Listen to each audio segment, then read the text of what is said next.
স্বাগতান্ন পক্ষে আমি ঈশা জাহান উর্মি আছি আপনাদের সাথে। নারীর অধিকারের সংগ্রাম ও নিরন্তর মর্যাদা প্রতিষ্ঠার বিভিন্ন দিক নিয়ে কথা হয় এই অনুষ্ঠানে। নারীর সাফল্য ব্যর্থতা এই সমাজে নারীর এগিয়ে যাওয়ার প্রতিবন্ধকতার ধরন আর সেই প্রতিবন্ধকতা পেরিয়ে সমতার লক্ষ্যে নারীর অপ্রতিরোধ এগিয়ে যাওয়ার প্রচেষ্টাকে আমরা তুলে ধরি। নারীবাদ আর নারী অধিকার এই সমাজে এবং পুরো বিশ্বে কি চেহারায় আছে অন্য পক্ষ তা খুঁজে দেখে। বিশ্বের বিভিন্ন দেশেই থার্ড জেন্ডার বা তৃতীয় লিঙ্গের মানুষেরা দেশ আর রাষ্ট্রের জন্য নানান অবদান রাখলেও বাংলাদেশে এই মানুষেরা ব্রাত্য অমানবিক জীবনযাপন করতে হয় তাদের। তবে আশার কথা হলো ধীরে ধীরে বদলাচ্ছে এই অবস্থা। 2013 সালে মন্ত্রী পরিষদ সভায় তৃতীয় লিঙ্গের মানুষদের আলাদা শ্রেণী হিসেবে স্বীকৃতি দেওয়ার কথা সিদ্ধান্ত হয়। তবে ভোটার আইডি কার্ড নবীকৃত না হয় এবারও তারা ভোট দিয়েছেন নারী অথবা পুরুষ হিসেবে। এরই মধ্যে তাদের মধ্যে কেউ কেউ সংরক্ষিত নারী আসনে এমপি হবার জন্য মনোনয়ন কিনেছেন। ফলে তারা কি নারী হিসেবে বিবেচিত হবেন নাকি তৃতীয় লিঙ্গ, এ বিষয়ে এক ধরনের আইনি ধোঁয়াশা রয়ে গেছে। আমরা আজ কথা বলবো সংরক্ষিত নারী আসন এবং তৃতীয় লিঙ্গের প্রতিনিধি। সঙ্গে আছেন আইন ও সালিশ কেন্দ্রের নির্বাহী পরিচালক শিপা হাফিজা এবং তৃতীয় লিঙ্গের প্রতিনিধি রাজনীতিক নাদিরা খানম। চাইলে আপনারা যুক্ত হতে পারেন, স্ক্রিনে দেখানো ফোন নম্বরে ফোন করে আপনার প্রশ্ন বা মতামত রাখতে পারেন। স্বাগত আপনাদের দুজনকেই। আমি স্বাগত বক্তব্যে যেটি বলছিলাম, শিপা হাফিজা আপনাকে দিয়ে শুরু করতে পারি। আমি মনে হয় যে তৃতীয় লিঙ্গের প্রথমত হচ্ছে যে আমরা নারীর অধিকার নিয়ে কথা বলছি। যদি আমরা এরকম একটা সিদ্ধান্ত নেওয়া হয়ে থাকে যে তৃতীয় লিঙ্গের মানুষেরা আলাদা মানুষ হিসেবে বা আলাদা আরেকটা শ্রেণী হিসেবে বিবেচিত হবেন, সেক্ষেত্রে তাদেরকে আবার নারীর মধ্যে ফেলাটা এটা এক ধরনের কিন্তু বেশ ঘোরালো ব্যাপার হয়ে দাঁড়াচ্ছে। কিভাবে আসলে বিষয়টিকে আমরা ব্যাখ্যা করতে পারি? কিন্তু আমরা কথা বলতেই পারি যেহেতু একটু পিছিয়ে থাকা জনগোষ্ঠী নিয়ে আমরা কথা বলছি। তৃতীয় লিঙ্গ কিংবা হিজড়া যেভাবে আমরা বলি, এটা আসলে ইন্ডিয়ান সাবকন্টিনেন্ট, ইন্ডিয়া, পাকিস্তান, বাংলাদেশেই মূলত এই নামটা প্রচলিত আছে এবং ছিল। এখন যারা এই নমিনেশন পত্র কিনেছেন তারা কিন্তু নিজেকে আইডেন্টিফাই, বাংলাদেশের যে 2013 যে গ্যাজেট হয়েছিল সেখানে বলা হচ্ছিল হিজড়া লিঙ্গ, এবং এর প্রেক্ষিতে এরা তাদের লিঙ্গ দিয়ে আইডেন্টিফাইড হয়েছেন হিজড়া হিসেবে। তো কেউ নারী হিসেবে, কেউ পুরুষ হিসেবে। এখন যারা নমিনেশন পত্র কিনেছেন তারা যদি নারী হিজড়া হয়ে থাকেন তাহলে তো তারা তো কিনতেই পারে এবং সেটার জন্য তারা আসতেই পারেন নমিনেশনের প্রতিযোগিতায়। কিন্তু যদি আমরা বলি যে হিজড়াদের জন্য আলাদা করে একটা প্রভিশন করা যায় কিনা, এইটাতে কিন্তু আমাদেরকে কনস্টিটিউশনে ফিরে যেতে হবে। কনস্টিটিউশনের হয়তো অ্যামেন্ডমেন্টের দরকার হতে পারে যদি হিজড়া এজ এ গোষ্ঠী, তারা যেমন নারী, পুরুষ, হিজড়া এইভাবে যদি তারা আসতে চান এই মুহূর্তে, আমরা দেখছি এটা তো আসলে কোনো আইনগত সুবিধা এখানে নেই, আইনগত কোনো ব্যবস্থাপনা এখনো নাই আর কি। নাদিরা খানম, আপনার জীবনের দীর্ঘ একটা সংগ্রাম আছে। আপনি পড়াশোনা করেছেন, হিজড়া সম্প্রদায়ের জন্য কাজ করছেন। এখন যেই বিষয়টি নিয়ে আসলে আমরা কথা বলছি যে তৃতীয় লিঙ্গের জন্য, তৃতীয় লিঙ্গ যদি আলাদা একটা শ্রেণী হয়ে থাকে, নারী, পুরুষ বা শিশু আমরা যেরকম শ্রেণী ভাগ করি সেরকম যদি আলাদা একটা শ্রেণী হয়ে থাকে, তাহলে আপনারা আসলে ঠিক কোন ক্যাটাগরিতে বা কোন ক্রাইটেরিয়ায় আপনারা নারী আসনের জন্য, সংরক্ষিত নারী আসনের জন্য ফর্ম কিনছেন? ধন্যবাদ আপনাকে। আচ্ছা, যেহেতু আমি 2017 সালে রংপুর সিটি কর্পোরেশন নির্বাচনে অংশগ্রহণ করেছি, সেই একই প্রশ্নটা প্রথমেই আমারও ছিল যে আসলে আমি পারবো কি পারবো না। আমি নির্বাচন কমিশনের কাছে গিয়ে বললাম যে আমি একজন হিজড়া হয়ে আমি আপনার এখানে প্রতিদ্বন্দ্বিতা করতে পারবো কি না। উনি বললো যে তুমি কি যে ভোটার আইডি কার্ডটা আছে সেই ভোটার আইডি কার্ডটা তোমার কি মেল না ফিমেল? আমি বললাম যে সেটা আমার ফিমেল। তাহলে উনি নির্দ্বিধায় আমাকে বললো যে না, আপনি এই অংশগ্রহণ এই ইলেকশনে করতে পারবেন। সেই আশাবাদ ব্যক্ত করে আজকে যে আমরা নমিনেশন কিনেছি মহান জাতীয় সংসদ নির্বাচনে সংরক্ষিত মহিলা আসনের, যে আমি যেহেতু নারী আছি সেহেতু আমি প্রতিযোগিতা করতেই পারি। আচ্ছা, এই যে নারী বা পুরুষ হিসেবে ভোটার কার্ড এখনো কিন্তু যেটা বলছিলাম যে নবায়ন হয়নি, আপনারা এবারকার যে নির্বাচনটা গেল সেখানেও কেউ নারী হিসেবে ভোট দিয়েছেন, কেউ পুরুষ হিসেবে ভোট দিয়েছেন। আপনাদের এই জায়গায় কোনো দাবি আছে কিনা যে এটা কি আলাদা কোনো, যেহেতু অ্যামেন্ডমেন্টের কথা বলেন যে এটা করতে হলে আবার একেবারে সংবিধান সংশোধন করতে হবে, সেক্ষেত্রে কি সংবিধান সংশোধনটা বেশি আপনাদের জন্য সুবিধার হবে নাকি নারী বা পুরুষ হিসেবে থাকা এটাই সুবিধাজনক হবে। যেহেতু এই মুহূর্তে সংশোধন হয়নি, সংবিধান সংশোধন হয়নি, সেহেতু আমরা নারী হিসাবেই চাচ্ছি এবং নারী হিসাবে আমরা নমিনেশনটা কিনেছি। তবে ইন ফিউচারে আমাদের পরবর্তী যে জেনারেশন আসবে এটা সংশোধন হওয়া উচিত বলে আমি মনে করি। কারণ এই একই প্রশ্ন আসবে, আজকে আমি নমিনেশন কিনেছি, এখন দেখা যায় আমার পরে আরও আসবে, তখন দেখা যাবে ওই একই প্রশ্ন বারবার চলে আসবে। এখন দেখা যাচ্ছে যে এটা যদি সংশোধন ইন ফিউচারে হয় তাহলে আমাদের জন্য কোনো বাধা বিঘ্ন আর থাকলো না। তো সেই ক্ষেত্রে সংবিধানটাকে সংশোধন করাটাই উচিত। মানে একটু এড করি এখানে, এখন যদি এই সংরক্ষিত আসনের মাধ্যমে হিজড়া নারীরা আসতে পারেন তাহলে সুবিধাটা যেটা হবে, আমি কথা বলেছিলাম আরো যারা নমিনেশন পত্র কিনেছেন তাদের সাথে, কেন আপনারা কিনছেন? 5 জন কিনেছেন আপনারা? তো ওনারা বলছেন আমরা কেনার প্রথম কারণ হচ্ছে আমরা চাই মানুষ আমাদের কথা শুনুক, ডিবেট হোক, ডায়ালগ হোক, মানুষ বলুক যে আমরাও একটা গোষ্ঠী আছি। This is one. আরেকটা, যেহেতু তাদেরকে রূপান্তরিত নারী হিসেবে বিবেচনা করা হয়েছে, কাজে তারা আসবেন। এখন কথা হচ্ছে আমরা কি, মানে অবশ্যই খুব সুন্দর বলেছেন, নেক্সট জেনারেশন চিন্তা করতে পারে, এই মুহূর্তে সেই অ্যাকসেপ্টেন্স আছে কি না আমাদের সমাজে হিজড়াদের, সেটাও বিবেচনা করতে হবে। সংশোধন শুধু আমরা যে পরিবর্তন করলাম সেটা করলে তো লাভ হবে না যদি সেই রকম একটা অ্যাকসেপ্টেন্স সমাজেও না আসে। আমি এই জন্য বলছি, যেহেতু বিষয়টা হচ্ছে মানুষের সাথে থাকা, সব মানুষ একসাথে থাকতে গেলে আমরা হিজড়াকে খুব আলাদাভাবে দেখি। আমাদের দেশে এখনো যদিও গেজেটেড হিসাবে হিজড়া এসছেন, কিন্তু আসলে স্কুল কলেজ বলেন, আমরা বিচারের ক্ষেত্রে, কোর্টে, অফিস আদালতে, এমনকি আমাদের হেলথ সিস্টেমটা ভীষণভাবে ডিসক্রিমিনেট করে হিজড়াদেরকে। এই যে আপার সাথেই কথা হচ্ছিল, ওনারা যখন একটা চাকরির ইন্টারভিউ দিতে গিয়েছিলেন সোশ্যাল অ্যাফেয়ার্স ডাইরেক্টরেটে, মানে কাপড় খুলে ওনাদেরকে টেস্ট করেছে, which was extremely inhuman thing, কিন্তু ওগুলা কোনো রেজাল্টও দেয় নাই। সো এই যে এখন পর্যন্ত ডাক্তারের কাছে গেলে ডাক্তাররা সাধারণত হিজড়া শুনলে দেখতে চান না, এই মনোভাবটা তো রয়েছে। কাজে এখনই যদি আমি বলি যে আমরা একটা আলাদা গোষ্ঠী হিসাবে পরিচিত হই, ওই বাধাগুলাকে ওভারকাম করতে হবে। আর করার জন্য হয়তোবা কিছু কিছু নারী প্রতিনিধি হিসেবে যদি তারা আসতে পারেন, তারা হয়তো ভয়েস রেজ করতে পারবেন। নাদিরা খানম, এই বিষয়গুলো যে সামাজিক অ্যাকসেপ্টেন্সের যে বিষয়টা আসে, আসলে তো সমাজ সবাইকে নিয়ে, কিন্তু আপনাদেরকে আমরা সবসময় আসলে অন্য পক্ষ হিসেবে দেখি, আলাদা হিসেবে দেখি।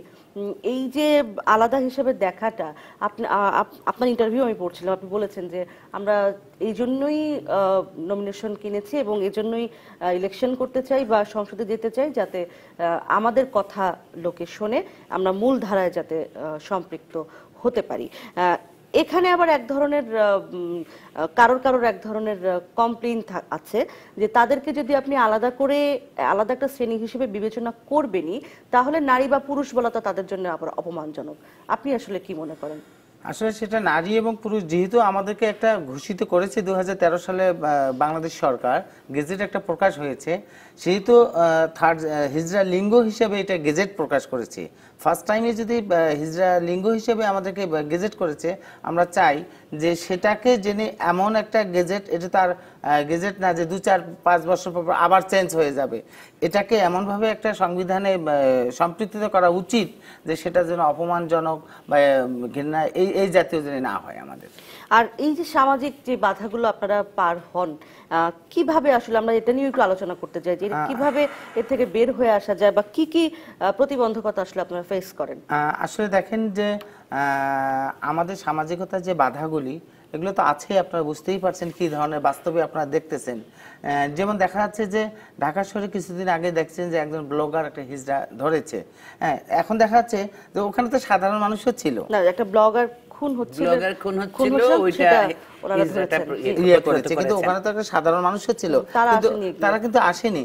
দেখেন আমরা কিন্তু এই যে এই স্টেপগুলি, স্টেপ বাই স্টেপ যে কাজগুলি করতেছি, কিন্তু আমাদের যেরকম সুনাম আছে ওইরকম দেখা যাচ্ছে যে মিডিয়া বা প্রিন্ট মিডিয়া, ইলেকট্রিক মিডিয়া একটু কিছু হলেই মানুষ মাত্রায় তো ভুল। আপনাদের ভিতরে কি ভুল আছে না?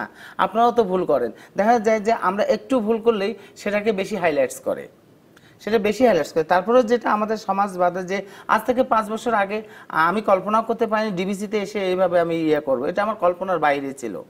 তাহলে কি সেটা কি পরিবর্তন না? যেমন আমাদের আজকে সরকার, বর্তমান সরকার আমাদেরকে ভাতা দিচ্ছে, 50+ হলে ভাতা দিচ্ছে, শিক্ষা উপবৃত্তি দিচ্ছে, এটা কি পরিবর্তন না? হ্যাঁ, তারপরেও আমাদের বাধা আছে যে এখনো পর্যন্ত সমাজের লোক স্বীকৃতি, রাষ্ট্র স্বীকৃতি দিলেও সমাজ আমাদেরকে স্বীকৃতি দেয়নি। এবং সেভাবে আপনার সাথে যেমন একটা পুরুষ মানুষ বা একটা মহিলা মানুষ ইজি ভাবে কথা বলে, আমার সাথে কথা বলতে একটু কন্ট্রাডিকশন হয়, তাদের দ্বিধাবোধ করে তারা।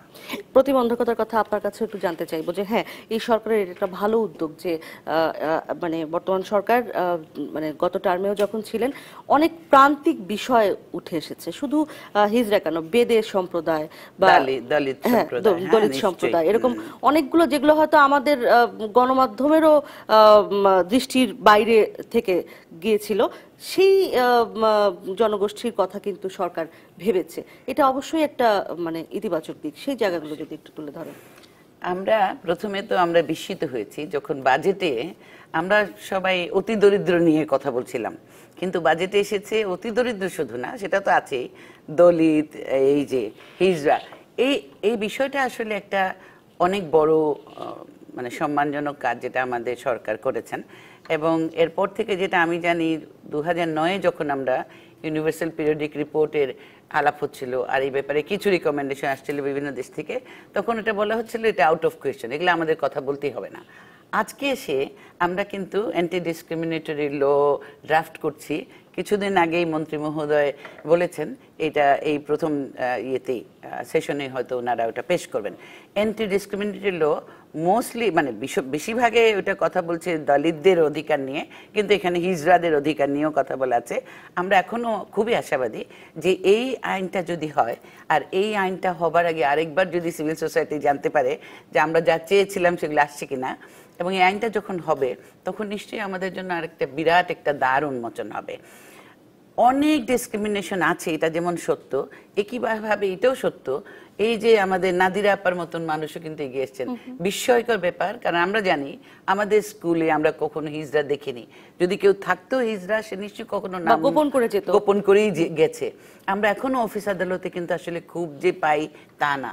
আমি একসময় খুব ক্লোজলি কাজ করার চেষ্টা করেছিলাম, কিন্তু আসলে যেটা হয়েছে তাদের একটা বড় সমস্যা হচ্ছে তাদের হলো শিক্ষা, তাদের চাকুরি। তারা বলছে আপনারা আমাদের সাথে কি করবেন, 2 দিনের জন্য এসে এটা বানাবো ওইটা বানাবো বিক্রি করে দেবো এসব করবো, আমাদের কি আপনারা আমাদের জায়গা দেন, আমাদের নিজস্ব কোনো জায়গা নেই, আমরা কোথাও থাকতে পারি না। আমাদের দলীয় নেতারা বলছেন যে ওদের চাকরির ব্যবস্থা করে দেন, ওদের শিক্ষার ব্যবস্থা করে দেন। আমাদের যেহেতু হিজড়াকে এখন এই সম্মানজনক পজিশনে, হিজড়া ইটসেলফ নামটা কিন্তু খুব সম্মানজনক, যদি আমরা বুঝি কম, এই সম্মানজনক স্থানে বিশেষ করে জাতীয় সংসদে, মহামান্য জাতীয় সংসদে যদি তারা আসতে পারেন, নিশ্চয়ই তাহলে মানুষ, সাধারণ মানুষ দেখতে পারবে, বুঝতে পারবে যে এরা আসলে আমাদের মতন মানুষ, ইভেন হয়তো আমাদের চাইতেও আরো বেশি উন্নত, অনেক বেশি মেধাবী এবং কর্মক্ষম। আমি আবারও ফিরবো এই আলোচনা নিয়ে, একটা বিরতির সময় পৌঁছে গেছি, বিরতি থেকে ফিরে এসে কথা বলছি আজ সংরক্ষিত নারী আসন এবং তৃতীয় লিঙ্গের প্রতিনিধি এই বিষয়ে। ফিরছি বিরতির পর, সঙ্গে থাকো। অন্য পক্ষ দেখছেন আপনারা, কথা বলছি আজ সংরক্ষিত নারী আসন এবং তৃতীয় লিঙ্গের প্রতিনিধি এই বিষয়টি নিয়ে শিপা হাফিজা, নির্বাহী পরিচালক আইন ও সালিশ কেন্দ্র, এবং নাদিরা খানম, রাজনৈতিক তৃতীয় লিঙ্গের প্রতিনিধি আছেন আমাদের সাথে। একটা বিষয় আপনার কাছে জানতে চাই নাদিরা খানম, যে বিভিন্ন মন্ত্রণালয় বিভিন্ন পিছিয়ে পড়া জনগোষ্ঠীর জন্য কাজ করে, নারী শিশুর জন্য আলাদা একটা মন্ত্রণালয় আছে, যদিও এখন আর নারী শিশু ঠিক পিছিয়ে পড়া জনগোষ্ঠী বলে আমরা মনে করতেই চাই না, নারীর বিষয়টি যদি বলি, বা এরকম বিভিন্ন এক একটা শ্রেণীর জন্য এক একটা মন্ত্রণালয় আছে। আপনাদের জন্য ঠিক কোন মন্ত্রণালয় কাজ করে এবং কি ধরনের কাজ? আসলে আমাদের জন্য যে কাজটা করে সেটা সমাজ কল্যাণ মন্ত্রণালয়। যেমন আমাদের ট্রেনিংগুলি 1 বছর পর একটা ট্রেনিং আসে, সেই ট্রেনিং বিভিন্ন ট্রেটে কম্পিউটার আসে, দর্জি আসে, এরকম বিভিন্ন ট্রেটে বছরে আসে, সেই প্রশিক্ষণগুলি করায়। এবং ভাতার কথা তো আমি বলেইছি যে বিভিন্ন ভাতাগুলি দিয়েছে বা শিক্ষা উপবৃত্তিও কিছু দিয়েছে। সবচেয়ে আমার আরেকটা বিষয় যে আমাদের ভিতরে যেহেতু শিক্ষার হারটা একবারে কম, যেমন আমি রংপুরে রোকেয়া বিশ্ববিদ্যালয়ের ভিসি, তৎকালীন ভিসি ডক্টর নুরুন নবী স্যারের সাথে কথা বলে ওখানে আমি একটা কাজ করেছি যে নিজের থেকে যে স্যারকে একদিন আলোচনায় বসলাম। স্যার বললো, নাদিরা এটা কি তোমাদের কোথাও বাংলাদেশের কোনো ভার্সিটিতে আছে? মানে স্যার এটা তো কোনো ভার্সিটিতে নাই আমাদের, তাহলে আপনি আমাদের জন্য কি করতে পারবেন স্যার? তো বলছে যে আমি দেখো তোমরা যদি চাও তাহলে আমি একটা 0.5% কোঠার একটা সিস্টেম করতে পারি। হ্যাঁ, বিশ্ববিদ্যালয়তে। তখন উনি রোকেয়া বিশ্ববিদ্যালয়ে এটা আমার সাথে কথা বলে 3 দিন পর পর ওনার সাথে মিটিংয়ে বসে উনি একটা 0.5% একটা কোঠা দিয়েছে। আচ্ছা, এবার আমার আসলে প্রশ্ন, আমরা যেহেতু সংরক্ষিত নারী আসন নিয়ে কথা বলছি, যদি আপনাকে নমিনেশন আপনি কিনেছেন, জমা দিয়েছেন, যদি সুযোগটা পান সংসদে যাওয়ার, কি কি আসলে করবেন সেটি জানতে চাই। আসলে আমি সর্বপ্রথম হচ্ছে আমাদের সমাজের সমস্ত লোককে নিয়ে আমি কাজ করব। স্পেসিফিক আমার যে জেন্ডারের লোক আছে, লাঞ্ছিত, ঘৃণিত, বঞ্চিত যে সমস্ত লোক আছে, তাদের অধিকারগুলিকে আমি প্রতিষ্ঠিত করতে, তার মধ্যে হচ্ছে তার শিক্ষা ব্যবস্থাটাকে উন্নত করার জন্য আমি কাজ করব।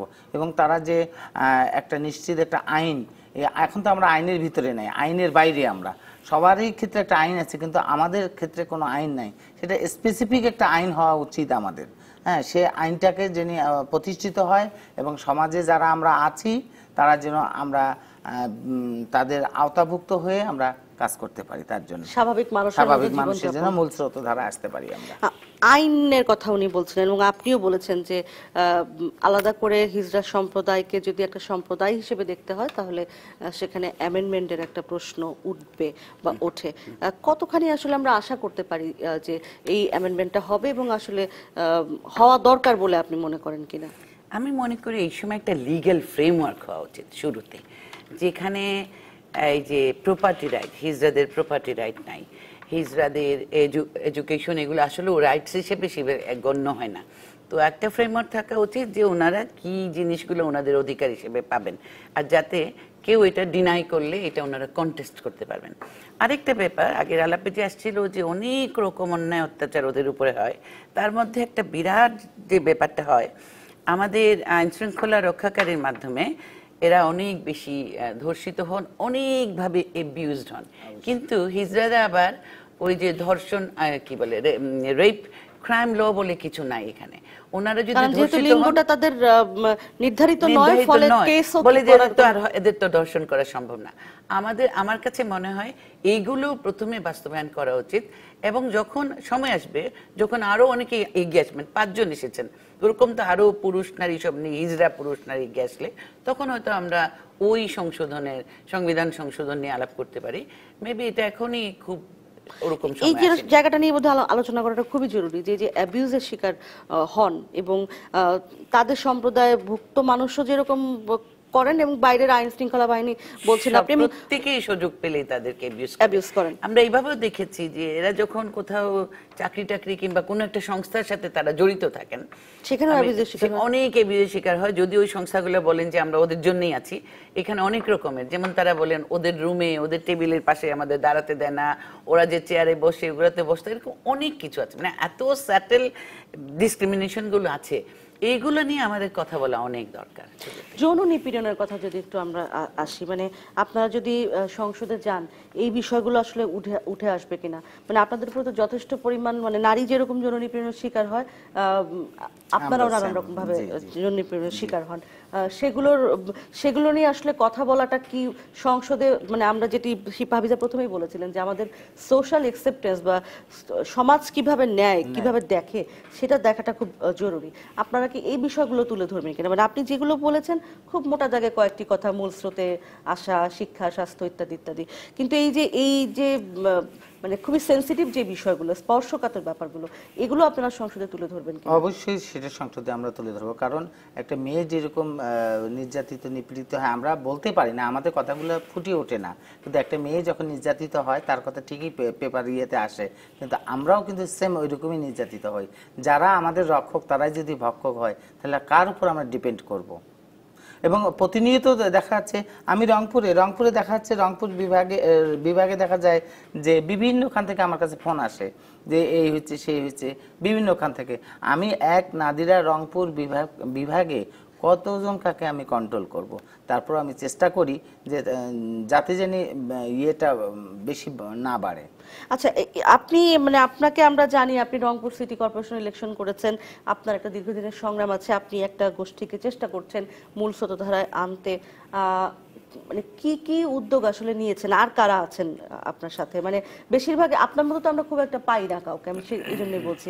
আমার এই মুহূর্তে নাম মনে পড়ছে একজন ময়ূরী, ওনার কথা, উনি নারী উদ্যোক্তা হিসেবে আছেন আর কি, বা হিজড়া উদ্যোক্তা যদি আমরা বলি, তৃতীয় লিঙ্গের। যখন আমাকে অনন্যা শিশুদশ অনন্যাতে যখন আমাকে অ্যাওয়ার্ড দেওয়া হলো, আমি তো ভাবতেই পারিনি যে এই অ্যাওয়ার্ডটা আমাকে দিবে। এটা আমার কল্পনার অতীত। যে 10 জন মহিলাকে দিয়েছি তার মধ্যে আমি একজন। কিন্তু আসলে আমি যেখানে আমার সিবিওতে কাজ করতাম, পথ শিশুদেরকে নিয়ে কাজ করতাম, স্বামী পরিত্যক্তা, বিধবা, হিজড়াদের সাথে এগুলোকে আমি ইনক্লুড করে কাজ করতাম। এবং যারা বিধবা, স্বামী পরিত্যক্ত, তাদের আমার অফিসে আমি কয়েকটা মেশিন কিনেছি। সেই মেশিন দিয়ে তাদেরকে আমি ট্রেনার আছে, ট্রেনারের মাধ্যমে আমি তাদেরকে কাজ শিক্ষা দিই, তারা সেই কাজগুলি করে। আর পথ শিশুর যে কাজটা, সেটা হচ্ছে আমি 1 টাকা তাদের কাছ থেকে নেই, 1 টাকার বিনিময়ে তাদেরকে লাঞ্চ করাই এবং তাদেরকে কিছু শিক্ষা দান করে। 1 টাকা, এই জন্যই আমি 1 টাকা নেই যে তারা যদি ফ্রি আমি দিতে পারি। এখন যদি 1 টাকা না নেই তাহলে তারা ভাববে যে কি রে, ফ্রি মূল্য নাই এটার কোনো। ওই 1 টাকা তারা যদি বুঝে যে 1 টাকা হলো এটার দাম হচ্ছে আমার 1 টাকা টাকা দিতে হবে, কন্টিনিউ তারা এটা আমাকে ইয়ে করে, এই পথ শিশুরা। এবং এদেরকে নিয়ে আমি একটা শিক্ষা দিই এবং তাদের জন্য আলাদা টিচার আছে। আমি রংপুর সিটি কর্পোরেশনে আপনি যখন ইলেকশন করেছিলেন সেই সময়কার অভিজ্ঞতা কিছু শুনবো, তার আগে আবারও শিপা হাফিজা আপনার কাছে এই বিষয়টা বারবারই আসলে আমার কাছে ঠিক পরিষ্কার হচ্ছে না যে তৃতীয় লিঙ্গ যদি আলাদা একটা জনগোষ্ঠী আমরা তাদেরকে বলি, সেটা বেশি সম্মানজনক হবে নাকি ওনারা কেউ নারী হিসেবে কেউ পুরুষ হিসেবে থাকলেন, মূল স্রোতধারায় চলে গেলেন, সেটা আসলে সম্মানজনক হবে? এটা আসলে আমি নিজে পরিষ্কার হতে পারছি না। আমরা যারা তৃতীয় লিঙ্গের নই কিংবা হিজড়া নই, আমাদের এইসব মতামত দেওয়াটা আসলে কঠিন, কারণ আমি তো সেই জায়গায় কি চান সেটা আসলে সেই জায়গায় নেই।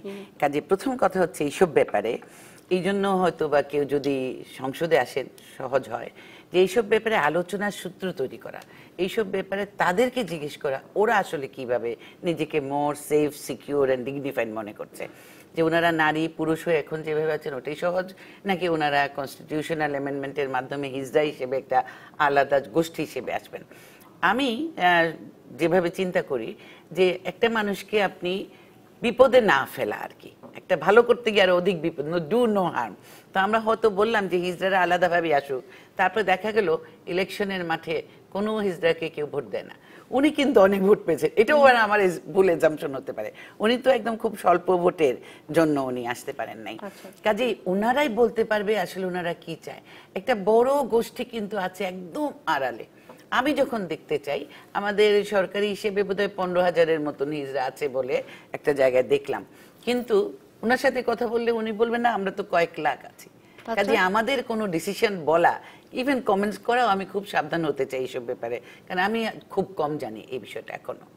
এবং ওনাদেরকে হয়তো সেখানে হার্ড করে ফেলা হতে পারে বলে ওনাদেরকে সুযোগ দিতে হবে। আমরা আবার একটা বিরতির সময় পৌঁছে গেছি, ফিরে এসে আপনার রংপুর সিটি কর্পোরেশন ইলেকশন এবং সংরক্ষিত নারী আসনে এবারকার শেষ যেই নমিনেশন কেনা, সেই বিষয়ে আরো একটু আলোচনা হবে।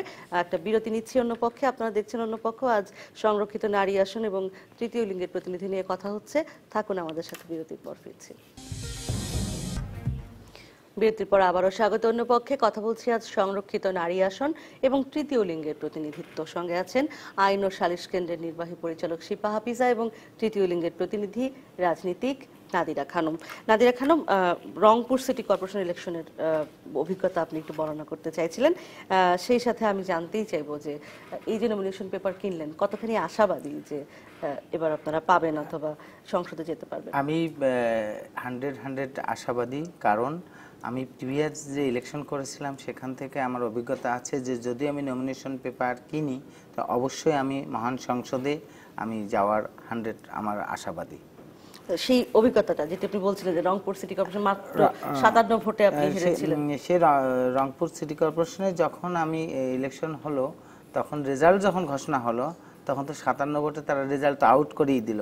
তখন আমাকে খুব একটা খারাপ লাগেনি, ভালোই লাগতেছে। এবং আমার যে সঙ্গী সাথীরা আছে তারা আমাকে আপসেট হতে অনেক পরামর্শ দিয়েছে, না আপসেটের আমাদের এখানে কোনো কিছু নাই। আমরা ট্রাই করলাম যে আসলে আমাদেরকে জেনারেল পিপলগুলি যে আছে আমাদের কতটুকু গ্রহণযোগ্যতা আছে, আমাদের একটা টেস্ট হলো। এখানে তোমার আপসেট হওয়ার কোনো কিছু নাই, কারণ এটা টেস্ট হলো আমাদের। আসলে কি আমরা কি অদূর ভবিষ্যতে যদি কোনোদিন আমরা ইয়ে করি তাহলে আমরা পারবো কি না, সেটা আমরা টেস্ট করার জন্য আমরা গেছি। এবং সারা বাংলাদেশ থেকে তুমি রংপুর সিটি কর্পোরেশন নির্বাচন করেছো, তা আসলে আমাদের যে সামাজিকতা, সেই সমাজের লোকজন আমাদেরকে কতটুকু গ্রহণযোগ্যতা আমাদের আছে, এখানে তোমার নার্ভাস ফিল করার কোনো কিছুই নেই। সেইখান থেকে আমার শিক্ষা যে আসলে তো নার্ভাস এই শব্দটা মানে ডিকশনারিতে ওমিট করা উচিত আমি মনে করি। এবার যে নমিনেশন কিনেছেন, পরিবেশ কেমন দেখলেন, বা মানে আমি বলতে চাচ্ছি যে কিরকম মনে হলো আপনার, যে আপনাদের কি সেই সম্ভাবনাটুকু কতটুকু আছে, বা এই যে আমরা বলছি যে সমাজ আপনাদেরকে অ্যাকসেপ্ট করে না, সেই অ্যাকসেপ্টেন্সটা সেই দলের ভেতরে, যেই দলের থেকে নমিনেশন কিনেছেন, সেই পরিবেশটাই বা কেমন দেখলেন, যেখানে আসলে নারীরাও কিন্তু পুরুষদের সাথে কম্পিট করে ঠিকমতো পারে না, সেখানে আপনারা আরেকটি সম্প্রদায় হিসেবে। আমি যেহেতু অন্য সম্প্রদায় হিসেবে নমিনেশন কিনেছি, যখন আমি পার্টি অফিসে গেলাম তখন আমি নমিনেশন কিনতে দেখে অনেক ছেলে মেয়ে অনেক ভিড় করছে, তারপর আমিও গেলাম। আমি যাওয়ার পরে যখন বললাম যে আমাকে একটা পেপার দেন, টাকা দেন, তখন আরেকজন ওনার পাশে থেকে বলল যে উনি তো থার্ড জেন্ডার, হোক থার্ড জেন্ডার সমস্যা নেই, কারণ থার্ড জেন্ডার আরও নিয়ে গেছে, আমার আগে ফাল্গুনি একজন কিনেছে, বলছে না ওদের কেনার রাইট আছে।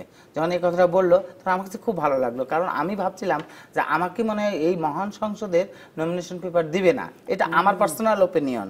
দেন যখন পাশে থেকে একজন কমেন্টস করলো তখন বলছে ন ওনারা কিনতে পারবে, এটা ওনাদের রাইট আছে। এই কথা যখন আমি শুনতে বললাম খুব ভালো লাগলো আমাকে, তার মানে একটা ইতিবাচক একটা পরিবর্তন এসেছে। অনেক শুভকামনা আপনার জন্য। আপনার কাছে একই প্রশ্ন শিপা হাফিজ, একদম শেষ পর্যায়ে আমরা চলে এসেছি, আপনার কি মনে হয় যে ওনারা কি নমিনেশন পাবেন, বা কতখানি আসলে পাওয়া একেবারে দরকার, উচিত টুচিত আমি বলবো না, যে এটা দরকার, প্রয়োজন এবং যাওয়া দরকার সংসদে? একটা হচ্ছে যে দরকার, অবশ্যই আমি বলেছি এতক্ষণ ধরেই যে আসলে এই ডাইভার্স গ্রুপ যদি না আসে তাহলে ওদের সমস্যাগুলো, ওদের ইস্যুগুলো এবং ওদের যে অ্যাসপিরেশনসগুলো, বিশেষ করে ওরা এই যেমন আপা বললেন যে এত অল্প ভোটে উনি হেরেছেন, উনি ভাবতেই পারেন না, এই যে পজিটিভ দিকগুলো আসা উচিত, সেই জন্য ওনাদের থাকা উচিত। ওনারা সারাক্ষণ কন্টিনিউয়াসলি এই একটা কনস্টিটিউয়েন্সি নিয়ে ভয়েস রেজ করবেন, যার ফলে আমাদেরও কাজ করতে সহজ হতে পারে, অবশ্যই খুবই জরুরি। সেকেন্ড হচ্ছে পাবেন কিনা, আমি আশাবাদী, এই জন্য আশাবাদী, আমাদের যে আমরা দেখি আমাদের এখন সাংসদদেরকে, আমাদের প্রধানমন্ত্রী তো আসলে শেষ ডিসিশনটা দেবেন, আমরা দেখেছি উনি যে একটা ভিন্নভাবে চিন্তা করেন, একটা ডিনামিজম ওনার মাঝে আছে, উনি নতুনদের নিয়ে এসেছেন, উনি বিভিন্ন গোষ্ঠীর লোকদের নিয়ে এসেছেন, খুবই আমরা গত টার্মে বা তার আগে বারে অটিজম নিয়ে ব্যাপক কাজ হতে দেখেছি, কন্টিনিউয়াস লিখছি। ইভেন যখন প্রথম উনি নারীদেরকে নমিনেশন দিয়েছিলেন ডাইরেক্ট ইলেকশনে আসার, অনেক ক্রিটিসিজম হয়েছে, আরে এটা কি করলো, ঠিকই তারা জিতে এসেছে, তাই না? কাজে আমার কাছে মনে হয় ওইসব চিন্তা করলে, আর দেশ যেভাবে একটা ইনক্লুসিভনেস ভ্যালু দিচ্ছে, আমার মনে হয় নিশ্চয়ই তাদের এই নমিনেশন পত্রগুলো হয়তো বা সাকসেসফুল হবে। শুভকামনা আমাদের রইল, আপনার প্রতি রইল, এবং আপনি সহ যারা কিনেছেন সবার প্রতি রইল। নিশ্চয়ই একটা ইনক্লুসিভ একটা সোসাইটি বা অংশগ্রহণমূলক একটা সমাজ দেখার জন্য আমরা নিশ্চয়ই আশা করতে পারি। অনেক ধন্যবাদ দুজনকে সময় দেওয়ার জন্য। এই ছিল আজকের অন্য পক্ষে। আগামী শুক্রবার সকাল 10:30টায় আবার অন্য পক্ষ নিয়ে ফিরবো। থাকুন ডিবিসি নিউজের সঙ্গে।